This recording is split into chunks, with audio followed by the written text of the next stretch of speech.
Voilà, dans Queens, qui est un petit jeu de placement en fait.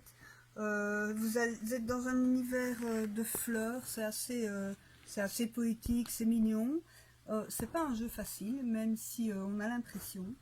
En fait, à son tour de jeu, le joueur va déplacer va d'abord choisir une fleur dans la ligne dans laquelle se trouve le jardinier. Donc, le jardinier se trouve ici et le joueur peut choisir des fleurs ici.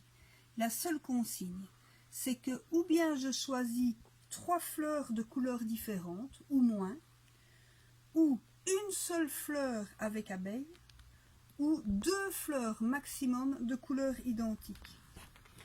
Ok, le joueur décide de prendre ceci. Qu'est-ce qu'il en fait? Il les met dans sa réserve. Et on voit que dans sa réserve, on a la possibilité de collectionner jusqu'à 6 fleurs, mais pas plus. D'accord? Et le petit jardinier, comme le joueur a pris 2 fleurs, avancera de 2 cases.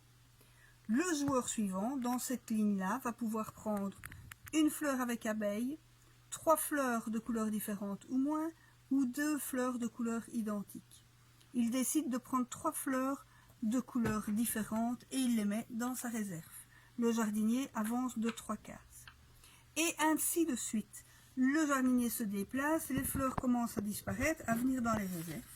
Dès qu'un joueur a réussi et à avoir 6 fleurs devant lui, il doit aller prendre une parcelle de jardin. Pourquoi? Parce qu'il va devoir planter ses fleurs dans son jardin. Il n'a plus de place pour aller en chercher ici au marché, mais donc il doit aller les planter dans son jardin. Ça paraît logique. Il choisit parmi les 5 plaquettes disponibles celle qu'il souhaite prendre et il va choisir de déposer ses fleurs comme il veut. Mais toujours est-il qu'il est obligé de remplir toute la parcelle de jardin. Il ne peut pas dire « Oh ben j'attends pour celle-ci ». Non, non, non. On est obligé, une fois qu'on prend une plaquette, de compléter entièrement sa parcelle de jardin. Et donc vous comprenez vite qu'au fur et à mesure, on va choisir ces plaquettes de sorte à essayer de rassembler un maximum ces fleurs par couleur. Pourquoi? Parce qu'elles vont compter des points qu'on comptabilisera ici, un peu comme au Scrabble. Les fleurs adjacentes vont rapporter des points, tandis que les fleurs séparées, les fleurs, imaginons que j'ai mis une bleue ici, elle ne comptera pas avec les autres. Ça, ce n'est pas possible. Il faut vraiment regrouper les fleurs. Dans ce cas-ci, ça fait 3 points.